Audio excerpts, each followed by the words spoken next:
Amen.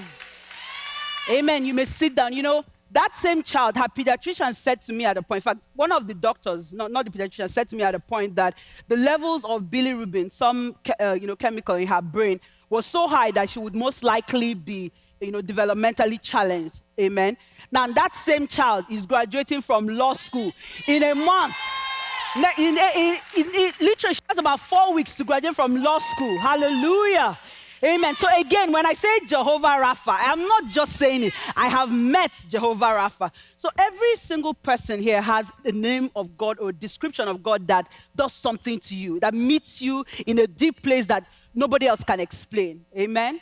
It might be something cultural. It might be something you remember from childhood. You know, there's some things that I'm actually Igbo. A lot of you don't know that. You think I'm Yoruba. I'm originally Igbo. PF would be very upset if he hears me say I'm Igbo. Okay, I'm originally Igbo, amen? And there are some things that when I hear, some praise names for God that when I hear, it does something to me. It reminds me of those days long ago in the Anglican church with our pastor who was born again but was an Anglican pastor. See, when I hear them say Agune Chamber, good Lord, it does something. You know, we often translate Agu as lion, but technically it isn't actually. Agu is actually tiger. Lion is technically Odum. Any Igbo, yeah. See, there's a difference, because a lion is majestic and graceful, and we know that he's the lion of the tribe of Judah, amen? That means he's the ruler, he's the king. But in certain cases, what you want to be guarding you, because each chamber is to guard, what you want to guard you isn't necessarily the lion. You know, it's actually the female lion that does most of the hunting. What you want to guard you sometimes when you're in trouble is a tiger. Do you get what I'm saying? So when I hear Agune Chamber, it does something to me. Now, because I have become, pretty much Yoruba now, now there are some Yoruba names for God that when I hear it, it does something else to me, amen? You know, when I hear Onishe, Iyanu, woo! I can't wait for Nathaniel Bassi next week, because I'm going to specially request that he sings that one.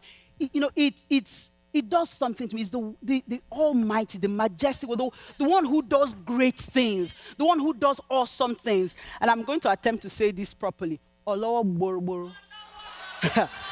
Boboro. Thank you, my dear. I've practiced and practiced. You see, I love what it means anyway. Let me translate it. The translation, it means the one with an outstretched arm. Has anybody here ever watched like Green Lantern? It's one of the old, you know how Green Lantern, when he needs to save somebody, his arms will stretch out and can literally get to the back, that guy on the video thing, all the way back. If he's starting to fall and God needs to rescue him, from here his arm will stretch out. That's what that means, amen? Praise the name of the Lord. Hallelujah. So for each and every one of us, we have these great descriptions of God, depending on our encounter with him. But there is something about when God introduces himself. You see, because nobody knows you like you know yourself. Amen? There is nothing like when you introduce yourself.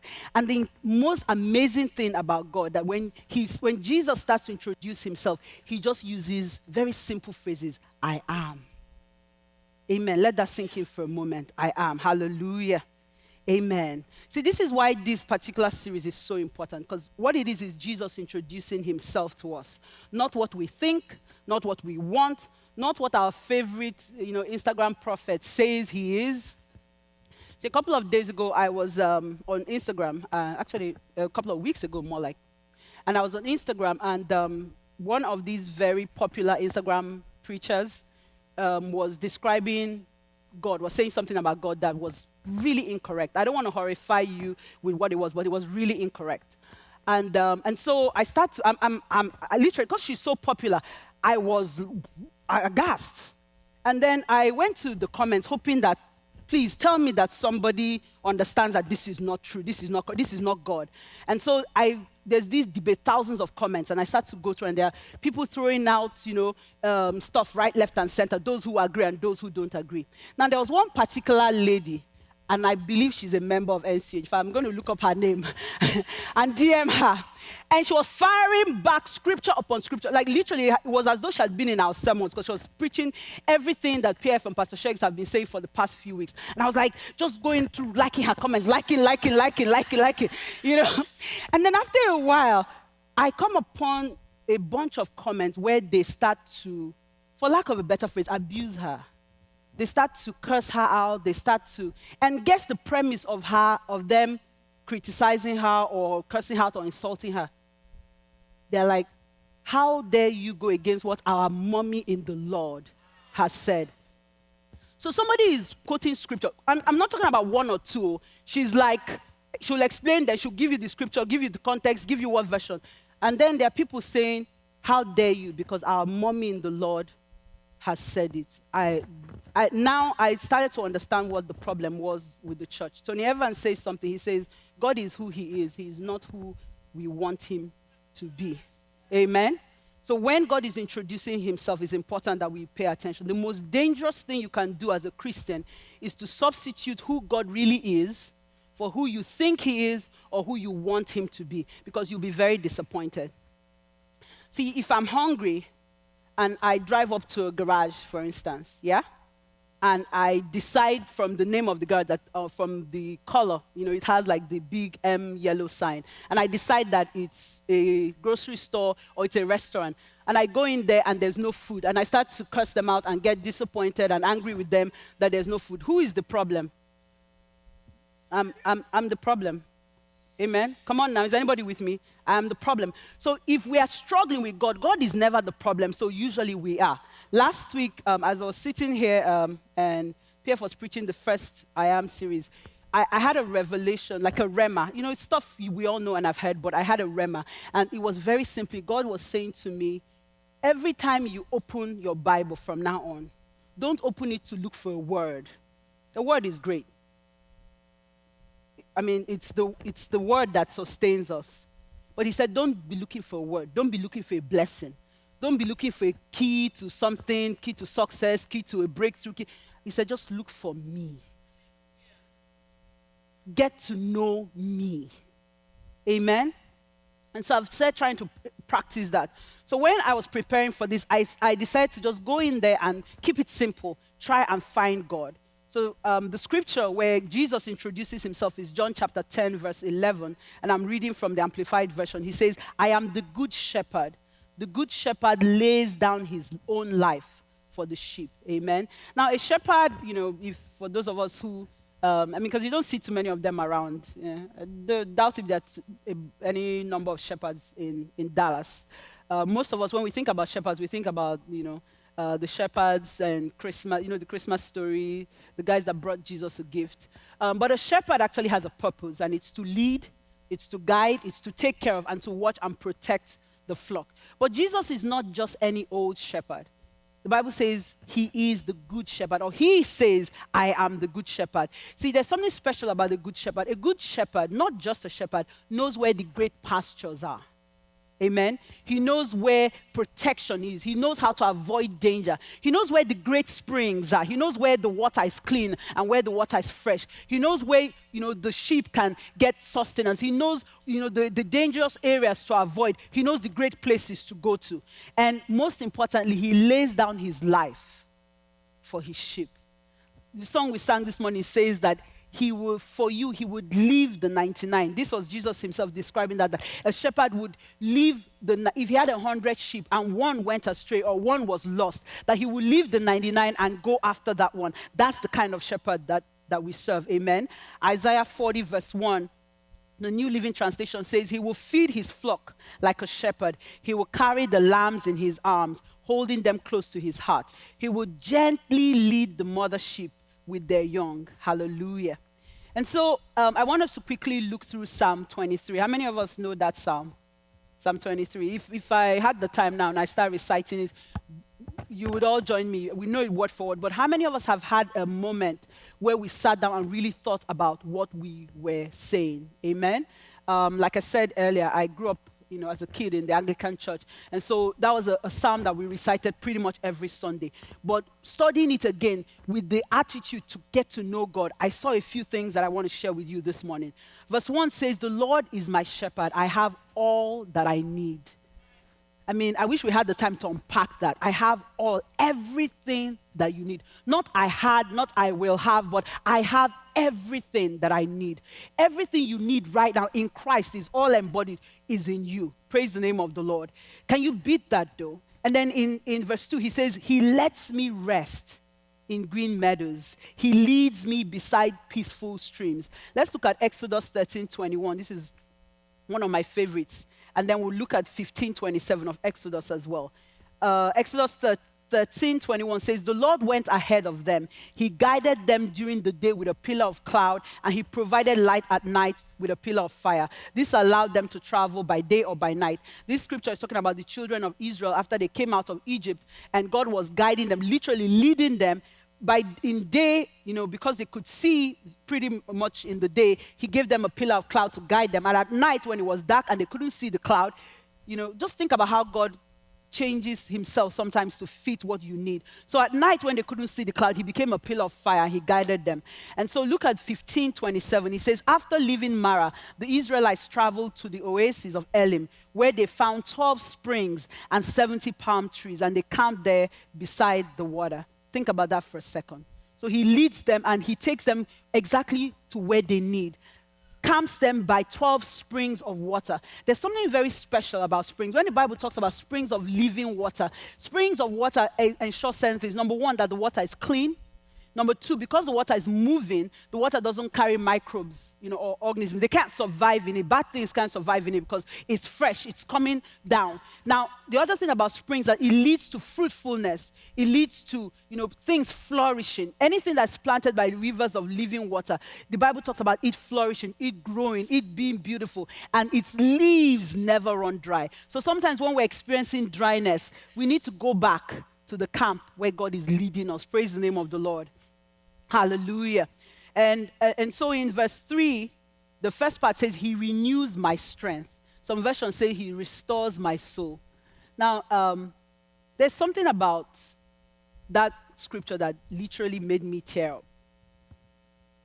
There's something about just thinking about your soul, your mind, and your soul is your mind, your soul is your emotions, your soul is your thought processes. For a lot of us, we operate daily our souls, yeah? That's where we think, that's where it's the conduit for for our actions, because that's where our emotions and our thoughts and our feelings emanate.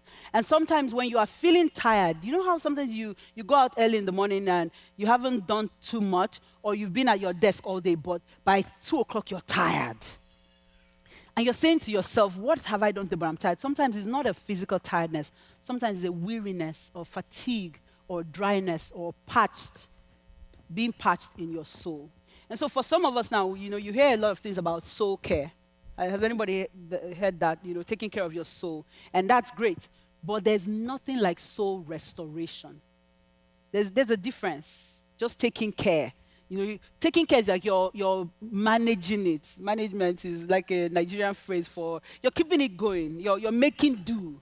But there's something about restoration. If you join us, you've been joining us for the 6 a.m. prayer meetings. This particular week, there were a lot of prophecies and just a lot of stuff about restoration. God kept speaking to us about restoration. We kept praying for restoration.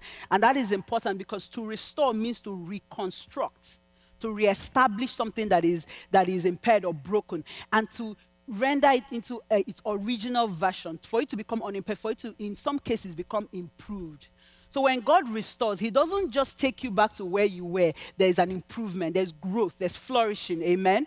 And so for the good shepherd, when you think about the good shepherd, think about God reconstructing you, God healing you, God making you whole, God bringing those things that are broken together, and not just gluing it together or patching it up, but really making it new and making it even better, so that you get to a point where you don't look like what you've been through.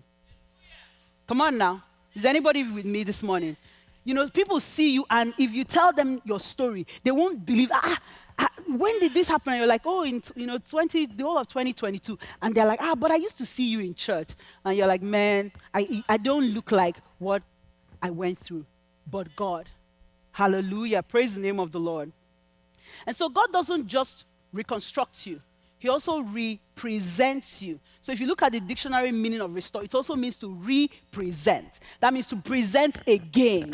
Amen? So what God does is that he makes you brand new. He improves you. He flourishes you. He grows you, and then he represents you to the world so that the people who knew you in the past, they no longer recognize you. There is something seriously wrong when a Christian is the same yesterday, today, and forever. Yeah. That one is for God. That some things are for God. If, as a Christian, there's no change, there's something fundamentally wrong. Chances are you have not been walking with the shepherd. You might be like that sheep, the one out of the 100. Not the 99, but the one out of the 100. So my question to you this morning is, will you let him lead you there? For a lot of us, we literally are constantly kicking and screaming. How many of us here have had toddlers? Maybe your kids are grown, but you've babysat a toddler. Those guys are constantly running towards danger. Have you seen a kid that is trying to play, put their fingers in the fireplace, like open flame? And when you grab them, what do? They start to cry. No, let me leave you. Let me leave you to put your hand inside fire. Some of us are like those toddlers, constantly, reaching out for danger. And the shepherd is saying, no, this way, that way. But we're like, no. I like the flames, they sound good. They look good. I want to play with that. And then the second part of verse 3 says, he guides me along right paths, bringing honor to his name. I particularly like 2 Samuel 22:34. This is one of my favorite scriptures. And as if God wanted to make sure that we knew that, he repeats that exact scripture, word for word, in Psalm 18, verse 33, and in Habakkuk chapter 3, verse 19. And he says, he makes my feet like the doe's feet, firm and swift. He sets me secure and confident upon my what? My high places. Hallelujah. See, my battle may not look like yours. My journey may be down a totally different path from yours. My struggles may be on some different topic. They don't look the same as yours. My scars may be a different shape. Sometimes you have a scar and it actually looks like the map of Africa or something, or it looks like the map of Texas. No, anybody had that? You have scars on your back. Some of the scars people can't see. Some of them are internal. Some of them are battle scars that are internal.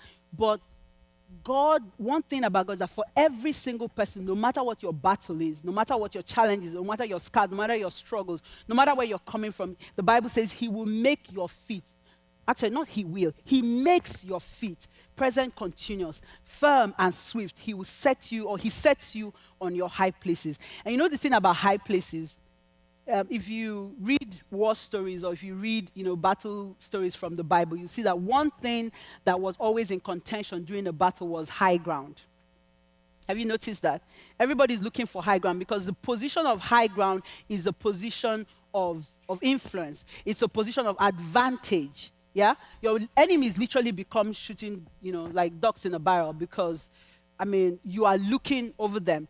If you can be, or if you have a city that is set upon a hill, that's why the Bible describes us as that. When you have a city that's set upon a hill, there is a strategic, natural, geographical advantage to being on high places. So the Bible says he sets me upon my high places. I'm surprised that no one's saying amen. Hallelujah. And that means that we have victory. Listen, your present condition is somebody else's biggest dream. For a lot of us, the reason why we don't, those scriptures like that don't, we don't get excited or we don't rejoice in them or it doesn't register is because we don't realize that where you are right now, there's some people that for them, if they could get to where you are right now, their testimony, like PF, I think it was PF that said last week that you literally want to be rolling on this floor just giving praise to God. Praise the name of the Lord. Even more interesting, for a lot of us, where we are right now used to be a prayer point. Yes. Is anybody like me? Where we are right now used to be our biggest, God, if you can just do this for me. Just this one. Just this one. Just this one. And then he has done it. And then he has done 2 and 3. And the good thing about God is that he doesn't just do what you asked. He's always over and above. Much more than you can ever think or even begin to imagine. Praise the name of the Lord. But do we rejoice? Do we, enjoy it? No, no, no, no, no. Thank you, my brother. Say one more. Hallelujah. Verse 4 says, the first part says, even when I walk through the darkest valley, some versions refer to it as the valley of the shadow of death. Hallelujah. When I read this scripture the first time, I had a revelation. It's the shadow. It's a shadow. It's the valley of the shadow of death. It's not death. A shadow has no substance. Amen. Have you ever watched those Facebook videos of little kids that see their shadow for the first time and they start screaming and crying? Anybody seen any of those videos? They are kind of funny but also sad. They freak out because they're like, what is this scary, dark, amorphous shape facing me? Sometimes the challenges and the things that the devil has you freaking out about and has you sleepless about and has you just, in anxiety about and has you crying and fretting and running up and down about, sometimes it's just a shadow. Hallelujah. And every now and again, you need to stop and ask yourself, okay, what's the worst that can happen? Has anybody ever been in a place where they felt like they were dying or they wanted to die? Okay, you're saying yes, but where are you now? Sitting in church, looking cute. You're still standing, amen? You are still here, amen? But when the next one comes, we forget about our shepherd and we start the same process again. It's amazing. Thank God that he doesn't get tired of us. And the second part says, I will not be afraid because you are close beside me. Amen. Psalm 34 verse 18 says, the Lord is close to the brokenhearted. He rescues those whose spirits are crushed. You know why I love the Bible? There's a scripture for everything, every situation. There's a scripture when you're happy. There's a scripture for when you're sad. There's a scripture for when you have experienced victory. There's a scripture for when you feel defeated. There's a scripture for when you feel crushed. And this is mine. Every time that my heart has been broken about one thing or the other, I have gone back to look for this scripture. It says, the Lord is close to the brokenhearted. So if you're someone sitting here this morning, or you are listening online, or you're going to be listening the next 15 years at some point in your life, and you are in that place where you are broken, where you feel crushed, just pause for a moment because the Lord is close. Amen. He's close. And not close like, okay, this is close to me. He's close like right there. He's close like inside you. He's close like around you. Remember that song, The Prayer? He's all around you. He's over you. He's around you. He's behind you. He's in front of you. He's on your right hand. He's on your left hand. He's everywhere that you need him to be. Amen. And in Isaiah 43 verse 2, he says, when, not if. For those who will start, like God forbid, when you go through deep waters and great trouble, I will be with you. When you go through rivers of difficulty, you will not drown. Amen? When you walk through the fires of oppression, you will not be burned up. The flames will not consume you. That's the kind of shepherd that we have. Praise the name of the Lord. Now, in the third part of verse 4, he says, your rod and your staff, they protect and they comfort me. I'm going to take a quick second to explain one or two things about this part. Amen? Now, anybody ever seen like a shepherd's crook? It's like a long rod or a stick that usually has a curve. And you know what the curve is for? The curve is so that if the sheep is going astray, the shepherd will use the crook or the hook part of it and bring them back. Amen? And so when I think about this scripture, when I think about your rod and your staff, they not only bring me back when I'm going in the wrong direction. I read something somewhere that I thought was really interesting. It was a quote that says, if you are going in the wrong direction, speed is not an advantage. Yeah, I see you all got that. Yeah, if you're going, it doesn't matter how fast you're going. If you're going in the wrong direction, somebody needs. So, some of us will just be running. Oh my God, I'm beating my time. Like this is my best. And then God says, wrong direction. Reverse. And you're like, no, this is my best time. No, God, leave me where I am. But no, you. Sometimes the shepherd is trying to like just use the hook and bring you back. And then he says that rod and staff, it has another purpose as well, to protect you. Amen? So what the shepherd does is that sometimes if there's an animal or something that is about to attack the sheep, he will use the rod to fight them, or he will use the rod to scare them or to chase them away. Amen? And I need to say this really quick because I really always have a serious problem when scripture is misinterpreted. Yeah? Now, that same word for rod in some places in the Bible is described as the rod of correction. Yeah? And that's where a lot of us get the scripture that says, spare the rod and spoil the child. So for some reason, we have decided that it means to use the rod and beat the child. Now, okay, think about this for a second. If God's rod and his staff are to protect you and to comfort you and to correct you, why are you using your own to beat and terrorize your child? Let's think about that for a second. And so this is an aside, but I kept trying to leave this alone, but I just felt, what, for somebody who needs to hear this, I'll just go ahead and say it. Now, the word for rod in a lot of these scriptures, including the one that says, there's another one, one of our favorites, that says that foolishness is in the heart of a child, and the rod of correction is required to what? To beat it out of them. Now, the KJV says beat, but let me share something with you. Now, that word shavat actually means the scepter, which is the rod of authority.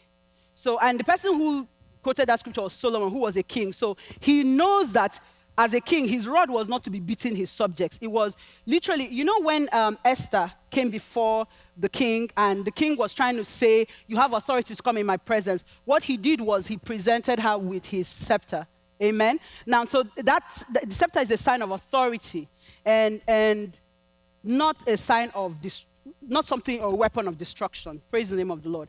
And then the word that is translated in Proverbs 23:13, one of our favorite scriptures about beating kids, is actually a word that is takenan, and it comes from a root word takan, which means to measure, to examine, or to weigh. All right?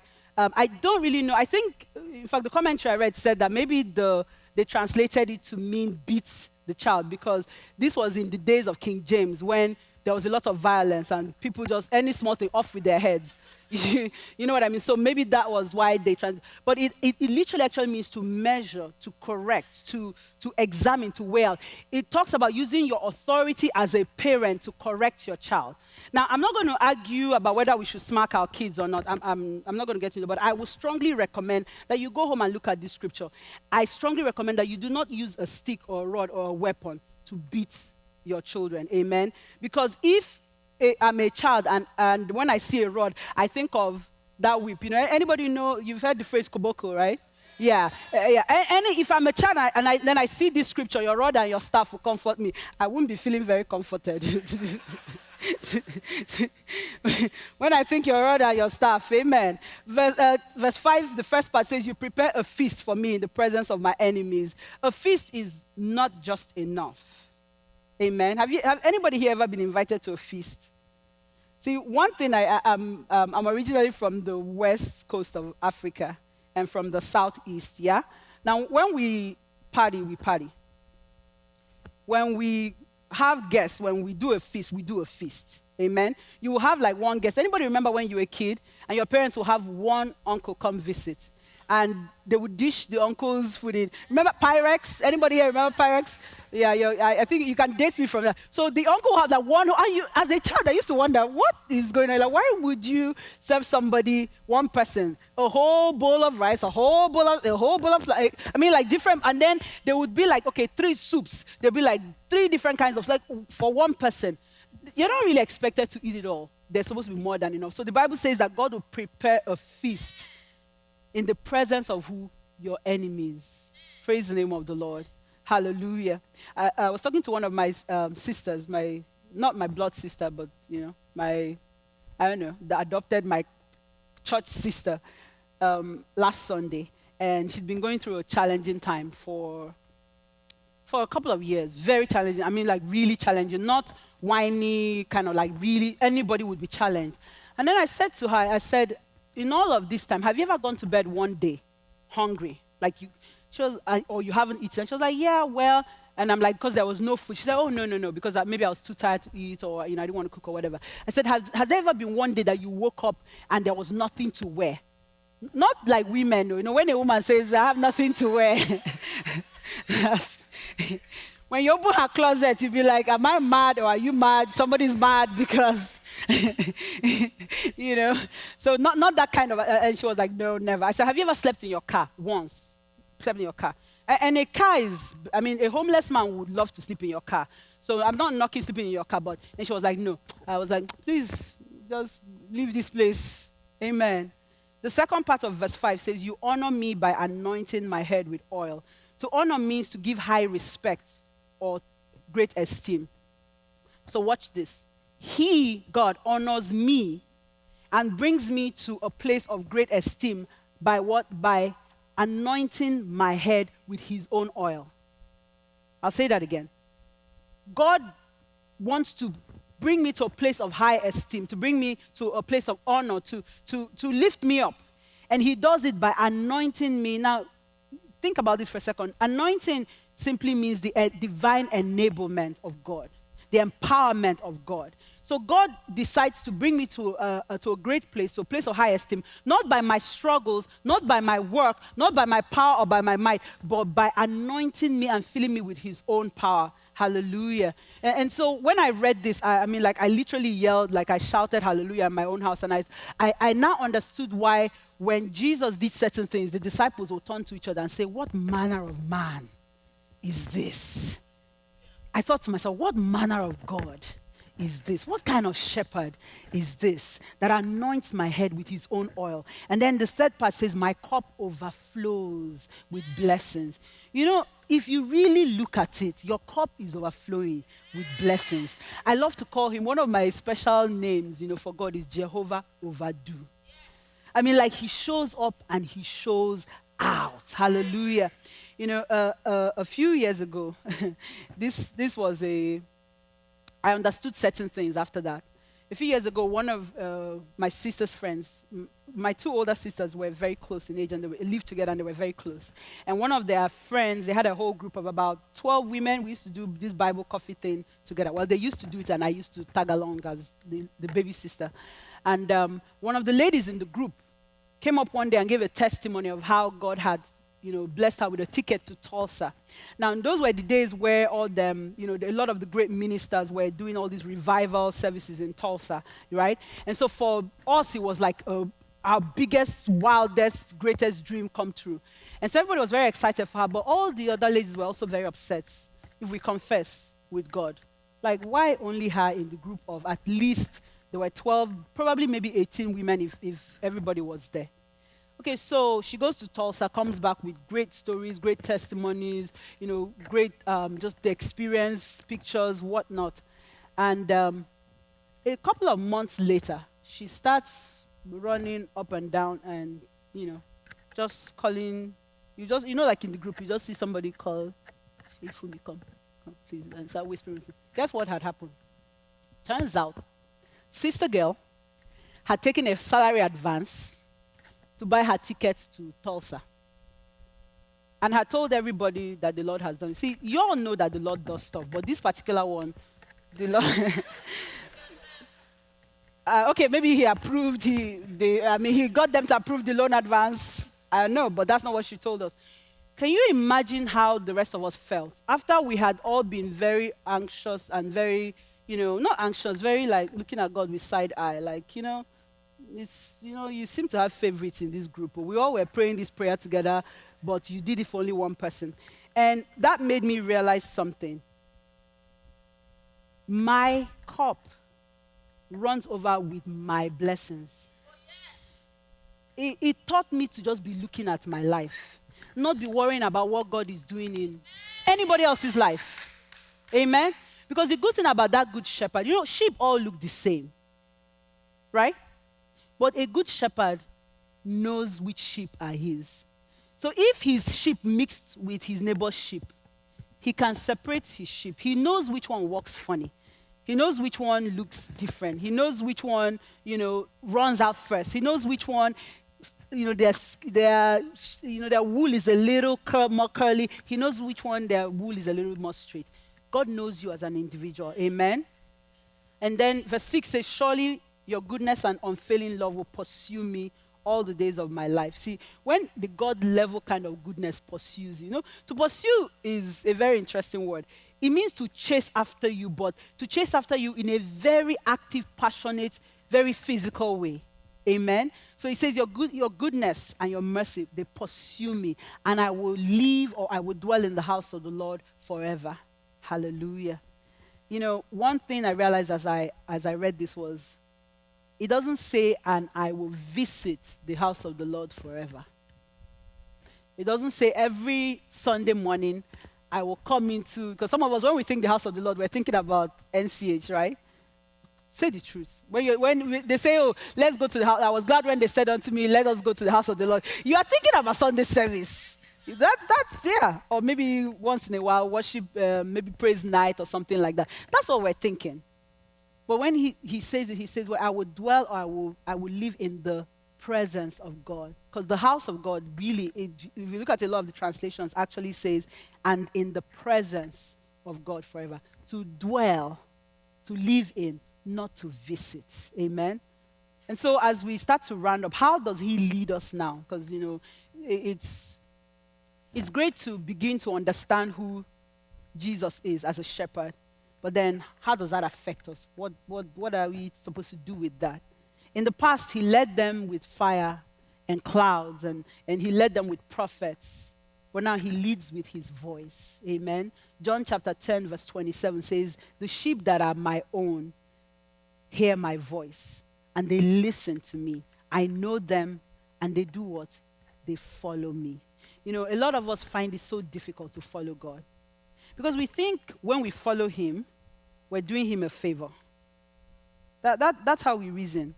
You know, we struggle with it because we think, I don't like the paths that God takes.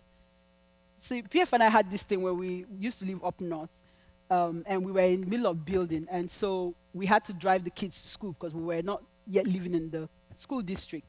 And there were two routes, and they were pretty much like, it was like a square. So he would go this way, and I went this way and that way.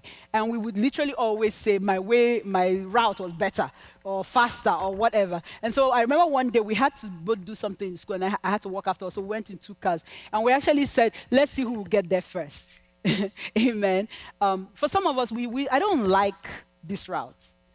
He did get there first, okay? There was no award for getting there first. There was no prize. And chances are, you might, I don't know if we are keeping to the speed limit, so we would like to check. That might have something to do with it. Amen. Okay, I won't minimize your victory. You won. You won. Hallelujah. But seriously, though, one thing you can be assured of is that our good shepherd, he knows the best pastures. He knows the clearest springs. He knows where danger is, and he knows how to avoid it. He knows the best places to be. He knows where your soul will be restored. He knows where healing is. He knows where strength comes from. Because another way of translating he restores my soul is he strengthens my insight. He strengthens me, or he strengthens my soul. So why do we struggle to let him lead us? Why do we feel that our way is better? Why do we struggle with just giving in and letting him show us where to go, how to go, when to go, if to go? Hallelujah. Let us pray. Amen. Amen. You know, the worship this morning was just profound. It talked about the reckless love of God, the love of God that causes him to leave the 99 to go after the one. And for some of us here this morning, we know that we are the one. We are that one. And it may be that you're in a place where you were all about Jesus before. You let him lead you. You dwelt in his house. You dwelt in his presence. You didn't make decisions without consulting him. You loved to fellowship with him. You loved to worship. Your heart was in tune with his. As you worship him with your mouth, your heart was also drawn to him. But you know that whatever it is has drawn you away. like you've drifted a bit off the path. And this morning, the Holy Spirit is ministering to your heart. And like that shepherd's crook, his hook is hooking you back in and saying, come back. Come back to me. I am the good shepherd. I just want to encourage you this morning to listen to the voice of God and let the Holy Spirit minister to your heart this morning. Let him restore your soul. For some of us, it might just be the challenges of life, and depression and anxiety and just we've been beaten down. For some of us, it might be past trauma or past issues from maybe way back even our childhood, things that we don't even really remember. And the Good Shepherd is saying to you this morning to come to me.